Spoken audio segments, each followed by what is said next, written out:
Mutual Broadcasting System presents The Zero Hour. Sponsored in part by General Motors Safe Driving, Delco, and MEM. This is The Zero Hour on Mutual Radio.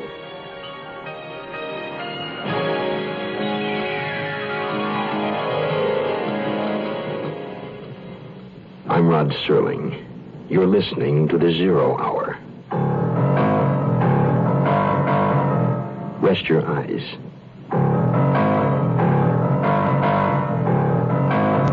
Exercise your imagination. This week, Kenneth Fearing's study of a deadly obsession. Desperate Witness. Starring Richard Crenna. Keenan Wynn. And Julie Adams. In Elliot Lewis's production of The Zero Hour. This week, a tale set in the frenetic, high-pressure world of big business, where the individual is a desperate single figure at the mercy of a ruthless organization. This is the story of George Stroud. He has a choice. Reveal himself and expose his fraudulence, or attempt to cover his tracks and run. For George Stroud, the choice is out of his hands and into those of the big clock, that impersonal, bloodless symbol of time. George Stroud is about to become both the hunter and the quarry. Our story, Desperate Witness, begins after this word. Hi, everybody. This is Tony Butala of the Letterman. Medical care for veterans. Who is eligible to receive it? If you're a veteran or related to a veteran, this information may help you look ahead to the day when you can use VA medical care. The VA hospital system is responsible for taking care of veterans who are injured or who became ill while in the service. Their needs always come first. Next are veterans who can't afford to pay for medical care on their own, and veterans over age 65 or receiving VA pensions. Today, there are 168 hospitals in the VA system. Some have live-in units, allowing veterans to come and go as they please. The VA sometimes makes arrangements with nursing homes for patient care outside the hospital. And VA outpatient clinics provide a full range of services from general medical treatment to dental care or to drug clinics. She was tall, ice blonde, and wearing a hands-off sign hung on her by the great Earl Janeth. If I'd been smart, I'd have given her a wide berth. But then if I'd been smart, I'd be the head of an international publications conglomerate, and Earl Janeth would be working for me. And I'm not so smart. I returned her cool nod, and I filed away for future reference the invitation in her eyes. And it all led to murder, with me caught in a web, trapped, running for my life. I first saw Pauline Dulles at one of those parties Earl Janeth liked to give in his minor palace in the East 60s to impress investors and moguls and to keep reminding his staff how lowly they really were. My wife was at my elbow, dazzling a group with quick conversational footwork. Sorry we're so late. We couldn't get away from President McKinley. You know, our 24th president at the bar of the Silver Lining. Well, that is tonight he was McKinley. Sometimes he is Justice Holmes, Thomas Edison. He has an earthly alias, but I've forgotten it. When he's very drunk, he's Abe Lincoln and he frees the slaves. She's some lady, my wife. And you'd think with a magnet like that, a man would stay put. But there was another, more powerful force in that room. I tried not to look at Pauline Dulles, but I could sense everywhere she was. 100 or more people drifted in and out. Old wine and new bottles. Old conversation and changing faces. When it was time to make the last train home, Earl Janeth emerged from somewhere, and Georgette and I said our goodbyes. Well, glad you could come, Stroud. I'm delighted to see you, Mrs. Stroud. You should always wear polka dots. I'll go home and put spots on everything, like a Dalmatian. No. More like a pinto pony. Watch out for your boss, George. He's turning my head again. My pleasure, believe me, dear lady, my pleasure. Well, good night. Good night. Oh, too bad you were late, Stroud. You missed Major Conklin. He likes what we've been doing recently with Crime Waves, and I told him that you're the moving force there. He was quite complimentary. Oh, sorry to have missed him. Oh, that string of graveyard magazines he just absorbed, he wants to activate them, but I explained to him I didn't think a man of your precision mentality could advise him. He needs a geomancer. It's been a pleasant evening, Mr. Janet. Well, it has. Good night. Like a whip, Janet turned and left. We were dismissed. Well, let's grab this cab. Grand Central. Boring as hell. Well, did you think so, George? I had fun. You don't really like working for Janet, do you? I don't believe in forcing square pegs into round holes. Neither do you. Cost is too high. I mean, well, sometimes it seems to me we were much happier when we had the Roadhouse, weren't we? For that matter, it was fun when you were a racetrack detective. Even the all-night broadcasting job. It was crazy, but I liked it. I'm executive editor for Crime Waves magazine, and we're halfway to a down payment on that piece of land you like. Your lipstick's all worn off. Then you might as well kiss me. George, what's a geomancer? Oh, I don't know. Georgie Janet got it out of the fattest dictionary printed. He wrote it on his cuff, and now the rest of us know why he's a boss.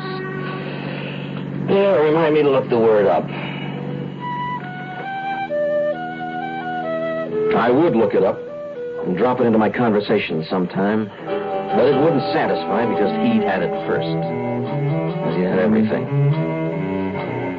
My wife's head on my shoulder, and still I couldn't get Pauline Dulce out of my mind. Was it only because I wanted to take something away from him? The question was put aside by the big clock. Time. Pressing. And you're the mouse, scurrying around and across the intricate wheels and balances. Cobweb mazes, false exits, dangerous blind alleys and steep runways, natural traps and artificial baits. Honey for the true opening. A real prize. And the clock strikes and it's too late, and you're a prisoner again. Locked up 9 to 5. And now I am looking in the mirror at a half-shaved face, practicing what I'd like to say to Earl Janet. Look here, Janet, we really got to do something about getting me more money. Well, I thought, George, that you went over this whole thing with Steve Hagen months ago. He said to talk to you, you said to talk to him. Yes, you and Steve settled it, right? How'd you like it if I took something away from you, huh? Something priceless, something exquisite, something you bought and paid for. George! Honey, come down. Your waffle's getting cold.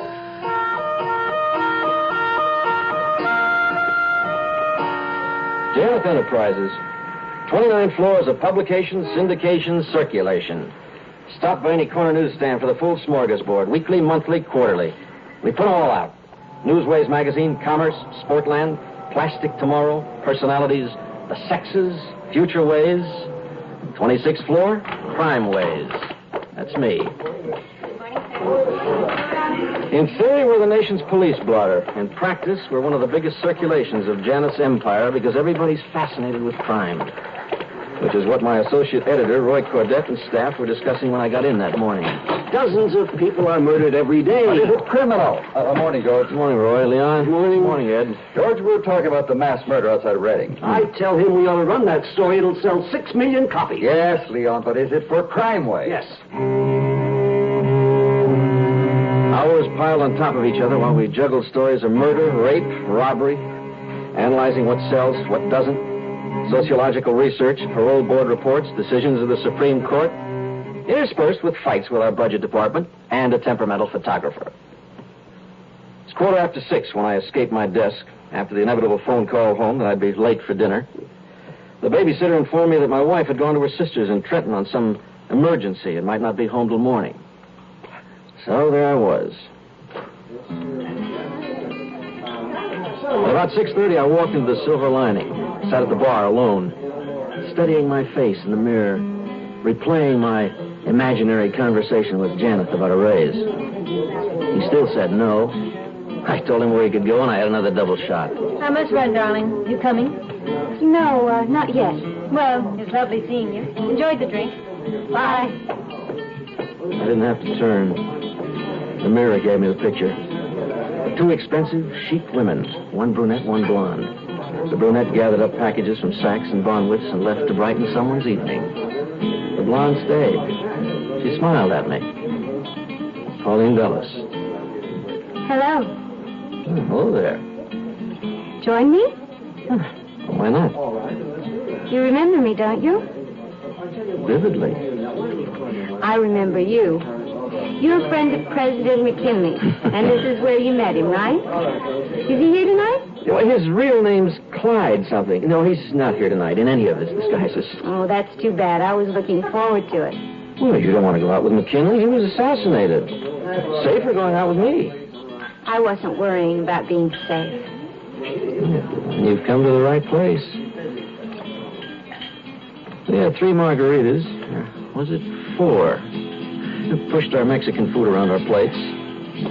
She made a phone call to clear her calendar. I finished a drink I seemed to have in my hand, and I, too, made a phone call to the understanding manager of the Lexington Plaza, who just happened to have an unobtrusive room for us. We walked to the hotel. I knew I should turn back, but I couldn't. I'd stepped off the deep end.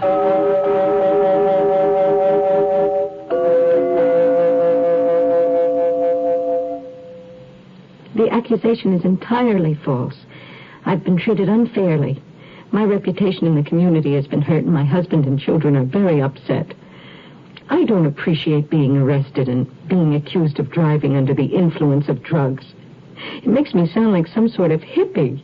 Oh, that's terrible. The fact is that I've been having these tension headaches, and the doctor prescribed something for them. He said that I shouldn't drive when I take the pills, but I was just going to the supermarket, and I hit another car. Accidents happen. You don't have to be a drug addict to make a misjudgment. I'm sorry if the people in the other car were hurt, but I was hurt, too. To take a pill for a headache and be arrested for driving while under the influence of drugs? I just don't do things like that.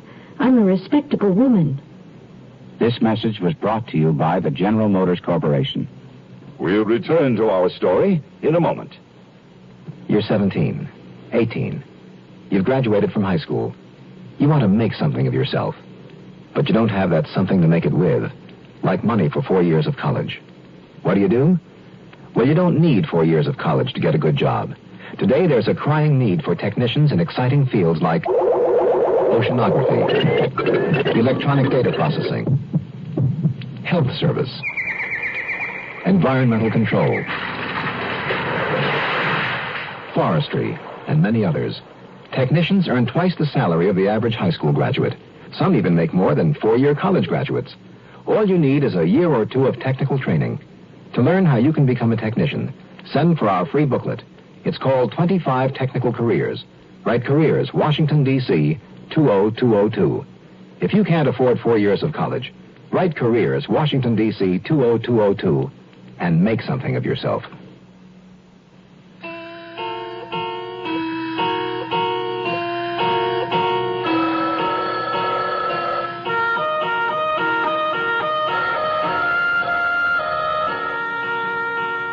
The buzzing and hammering were in my head. The ringing was harder to figure out. It was an arm's length away. A telephone.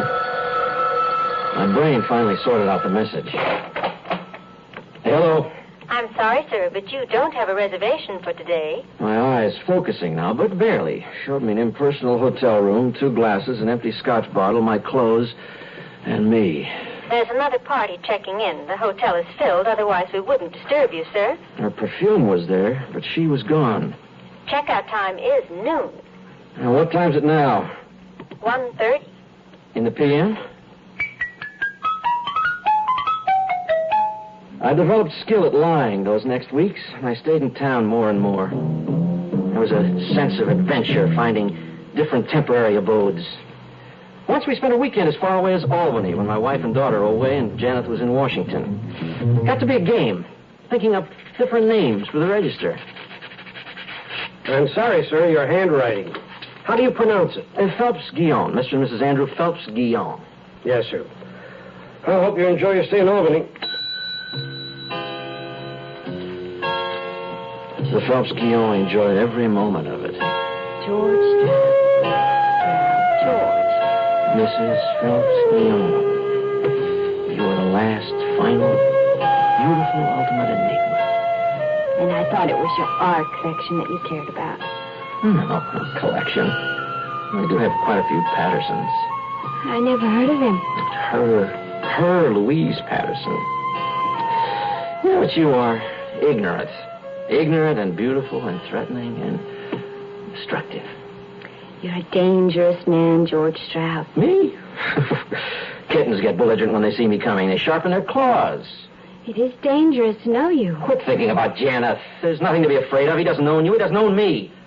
Now drop Janeth. Those moments came up and passed, like the night and the morning and the long drive back to the city. And the constant, insistent pull of the big clock saying the interlude's over. And I couldn't let her go. Not quite yet. We walked, reluctant for our time together to end, window shopping antique stores. Some still open, hoping for a last-minute sale of a night crawler. It was in the window of a cluttered corner shop that I saw the painting. Just two hands, one receiving a coin from the other. Unframed, dust-covered, curled at the edges, but unmistakably a Patterson. I was inside. Pauline Trailers, the shopkeeper, lifted the musty canvas out of the window and handed it to a big, sloppily dressed monolith of a woman with a voice that could cut steel and a face to match. Ha! It's in rotten condition. Not worth much. What do you want for it? I don't know. Make me an offer. 15, 20? 20? There's not a quarter's worth of paint on this crummy thing. I'll give you 5. Take it and be grateful. 5. $50. Hey, I'm buying this picture. Get your hands off it. Who do you think you are just because you got money? Lousy painting, nothing but a couple of hands. Not worth 50. I've made my bid, 50. Can you match it? It was obvious she didn't have the money, and I couldn't have cared less. The shopkeeper was licking his lips for the 50. The last Patterson I bought cost me $900, and it was considered a bargain. I paid him in cash. Pauline thought I was crazy. At the cocktail lounge of the Van Barth, we stopped for a nightcap, and we argued about the value of the painting. Even in the dim, candlelit saloon, I could tell my 50 was a good investment. The hands of Judas. No, the temptation of Judas. That's what we'll call it. But Judas got 30 coins. Just the same, it's Judas. 30 coins or 1. Oh, okay. The temptation of Judas. Shall we drink to that? Oh, I'm sorry, George. The dedication was delayed. Pauline's drink was all over the table. I rescued her with my handkerchief, then I called the waiter to clean up. We moved to the bar, we drank to the temptation of Judas, and we left. It was just past 10 when we came out of the Van Barth. I drove the few blocks to 58 East, Pauline's apartment. As usual, I parked well away from the entrance. And as always, when I brought her home, I felt uneasy at the risk we were running. I got out of the car. I handed her the small overnight bag she'd taken to Albany. It was all beautiful, George. Beautiful. She kissed me and hurried away. Beyond her retreating figure, I vaguely noticed a limousine pull in at the curb opposite the building's entrance. There was something familiar about the posture of the man who got out of it. He put his head back into the car to issue instructions to a chauffeur who drove away. Then he turned for a moment in my direction. In the light that fell on his face, I saw that it was Earl Janeth. He looked directly toward me and followed Pauline into the building. I didn't move. I stayed hard-pressed back into the shadows. My job, my future, my family, all up for grabs. If he had recognized me.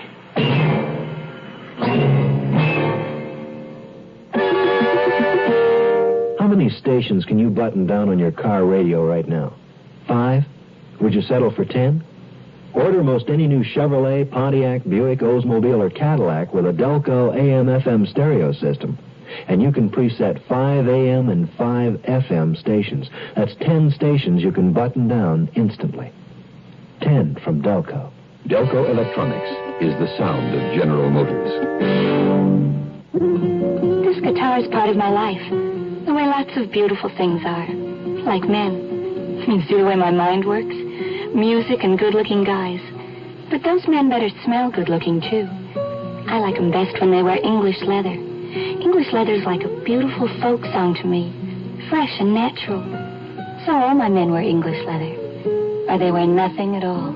You'll find a large selection of English leather Christmas gift sets in fine stores everywhere. The Zero Hour continues after this. I was in South Korea with the Peace Corps. We were the first rural health program in Korea. What a lot of us did was to go around and check to see if there was a TB patient in the house. A lot of these people had never, ever had any kind of medical attention at all. I remember one case. She was in pain. She was in real pain, and a doctor examined her and became very concerned.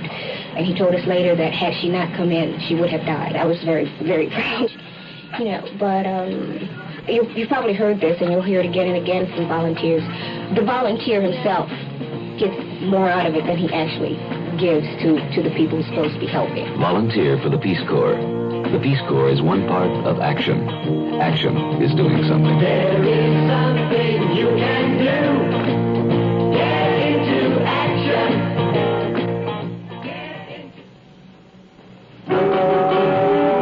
I heard him call out her name before the door to the building closed behind them. Pauline! Had he seen me, recognized me? Would she tell him about me? Pauline! Oh, Earl. Now, look, you saw me. Why are you pretending you didn't see me? Earl, dear, don't be cross. It's late. All right, dear, I'll ring the elevator. You don't have to do it for yourself. The doorman's never around. I've learned to do these little things. Yes, your overnight bag. Shouldn't he have brought it in if he were any kind of a gentleman? Did you have a nice trip, Earl? I didn't care about Washington. And you? Did you have a pleasant weekend? It was marvelous.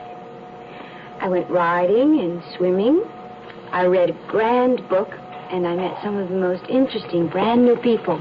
Was he one of them? One of whom?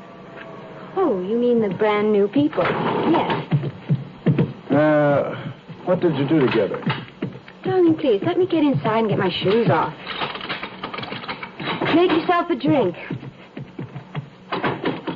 Where did you go with him? Tonight?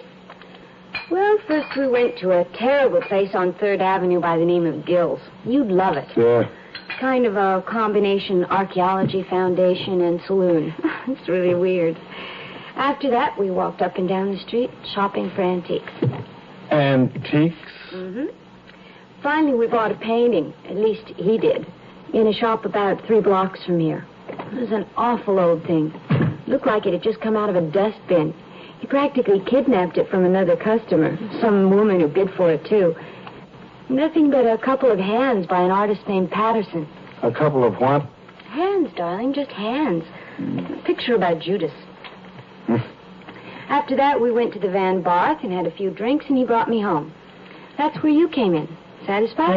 Interesting itinerary. Seems it would take more like a weekend than an evening. We moved fast. Well, who is this fast-moving, brand-new person? He's in advertising. Name's George Chester. Oh? Drink your brandy. Oh, thank you. Well, at least this time it's a man. Just what do you mean by that? You know what I mean. Are you bringing up that thing again, throwing Alice in my face? You never forget Alice, do you? Do you? Why, you damn mean imitation Napoleon. You're a fine one to talk. That's priceless. Yes? How about you and Steve Hagen? What about me and Steve Hagen? Every time I see you two together. Steve? And me? As if you didn't know. You say this about Steve? The finest man that ever lived. And me? Are you so dumb you lived this long without even knowing it? You have no right to say such things about Steve. Oh, put that down. Don't. Oh, God, no, please don't. No! Simon! Thanks, Steve. And you.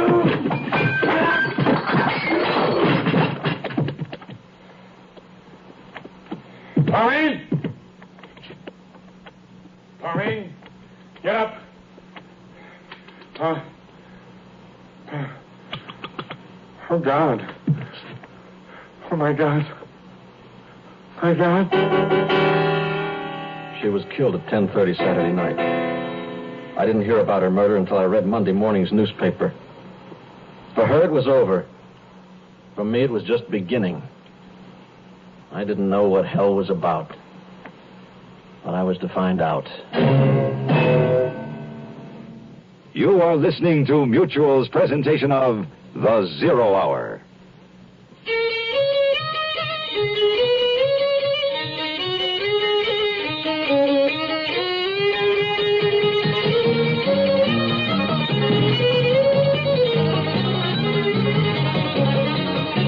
The best pollution-fighting machine in America is right at your fingertips. And that means pointing out pollution whenever and wherever you see it. Like that smokestack you pass every morning that's always spewing smoke into the air. Don't close your eyes to it. Take a stand. Point it out to someone who can do something about it. It'll make you feel a little better and America look a little cleaner. People start pollution. People can stop it. This message brought to you on behalf of Keep America Beautiful and the Advertising Council.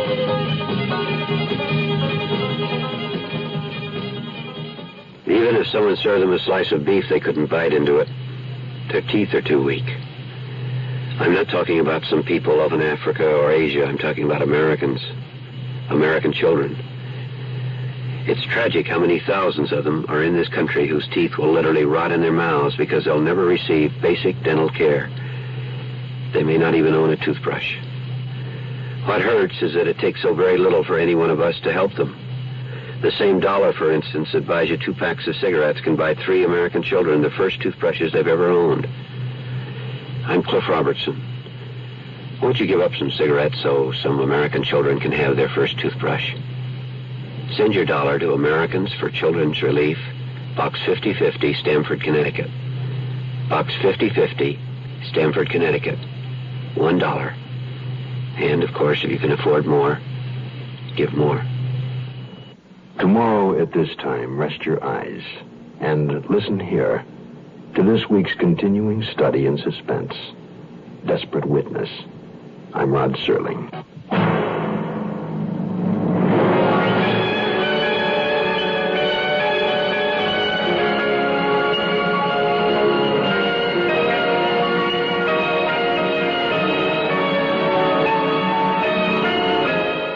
You have been listening to The Zero Hour, a presentation of the Mutual Broadcasting System in association with Hollywood Radio Theater, heard every weekday at this time. Rod Serling is your host. Zero Hour is produced and directed by Elliott Lewis. The Hollywood Radio Theater theme was played by Ferranti and Teicher and is now available on United Artists Records and Tapes. Hugh Douglas speaking. Tune in tomorrow, and once again, rest your eyes and listen here to The Zero Hour. The Zero Hour brought to you in part by General Motors, Delco, and MEM. This has been The Zero Hour on Mutual Radio.